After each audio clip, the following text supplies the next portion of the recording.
Si votre téléphone sonne à 3 heures du matin, ne répondez pas. Surtout, si votre propre numéro s'affiche à l'écran. Parce que certaines voix ne viennent pas des vivants. Et la voix que j'ai entendue cette nuit-là venait d'un endroit où personne ne devrait pouvoir respirer. Je m'appelle Antoine Bernard, j'ai 39 ans. J'ai travaillé pendant 12 ans comme responsable de nuit dans la morgue centrale de Bordeaux. Je pensais avoir tout vu. Des accidents, des suicides, des crimes, des visages qu'on n'oublie jamais. Mais il y a une nuit, une seule, qui a changé tout ce que je croyais savoir sur la mort. Et si aujourd'hui je raconte cette histoire, c'est parce que le téléphone continue encore de sonner. Il était exactement 2h41. La pluie frappait les fenêtres du sous-sol. Pas une pluie normale, une pluie lourde, irrégulière, comme des doigts. Le couloir principal de la morgue était vide. Lumière blanche, carrelage humide, silence total. Antoine terminait un rapport quand son collègue Nicolas entra dans la salle. Très pâle, trop pâle. Antoine, quoi? Le tiroir 22. Antoine leva à peine les yeux. Quoi, le tiroir 22? Nicolas avala difficilement. Il sonne. Silence. Antoine le regarda enfin, puis éclata de rire. Très drôle. Nicolas ne riait pas. 2h48. Ils marchaient tous les deux dans le couloir. Le tiroir 22 se trouvait tout au fond. Dernière rangée, dernière lumière, dernière porte. En approchant, Antoine l'entendit. Une vibration, faible, métallique. Puis, une sonnerie, claire, distincte, impossible. Dring.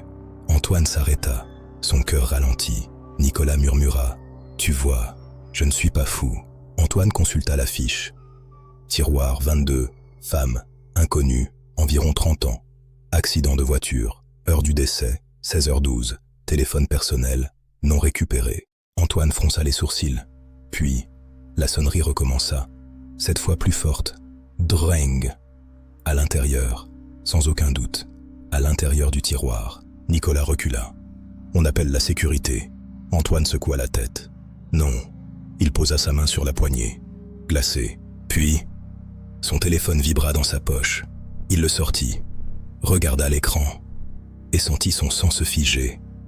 Le numéro appelant était le sien, son propre numéro. Exactement. Nicolas murmura. Antoine, ne décroche pas. Mais Antoine décrocha. Silence. Puis, une respiration, lente, humide, comme si quelqu'un respirait à travers de la terre. Puis une voix, très faible, très proche, sa propre voix. N'ouvre pas. Antoine recula d'un pas. Qui est là? Silence. Puis la voix reprit. Si tu ouvres, elle va te voir. La ligne coupa. Nicolas tremblait. Qui c'était? Antoine ne répondit pas, parce qu'il venait de comprendre. Cette voix, c'était la sienne. Plus vieille, plus fatiguée, comme s'il s'appelait lui-même, depuis des années dans le futur. Puis, le tiroir 22 frappa, une fois, toc, deux fois, toc, toc, puis une voix féminine, depuis l'intérieur. Antoine, ouvre-moi. Nicolas hurla. Comment elle connaît ton nom? Antoine ne répondit pas, parce qu'il venait de remarquer quelque chose.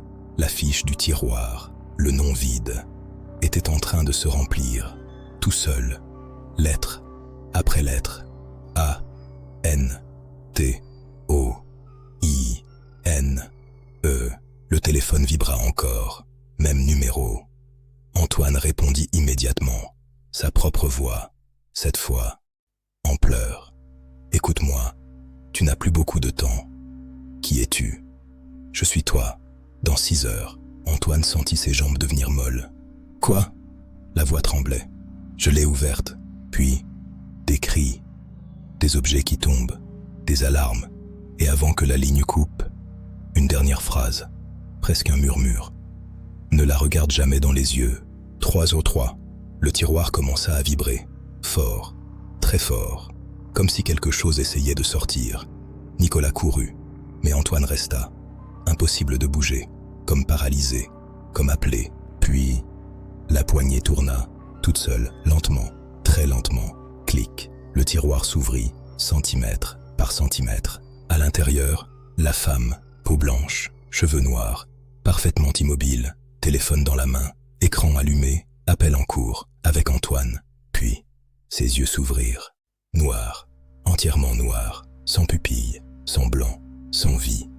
Et elle sourit. Tu as répondu. Toutes les lumières explosèrent. Nicolas hurla dans le noir. Puis, plus rien. Silence, complet. Quand Antoine ouvrit les yeux, il faisait jour. 7h14, salle de repos, seul, comme si rien n'était arrivé. Mais sur son bureau, il y avait un téléphone. Son téléphone, cassé, brûlé, avec un seul message vocal, envoyé à 2h41, par lui-même.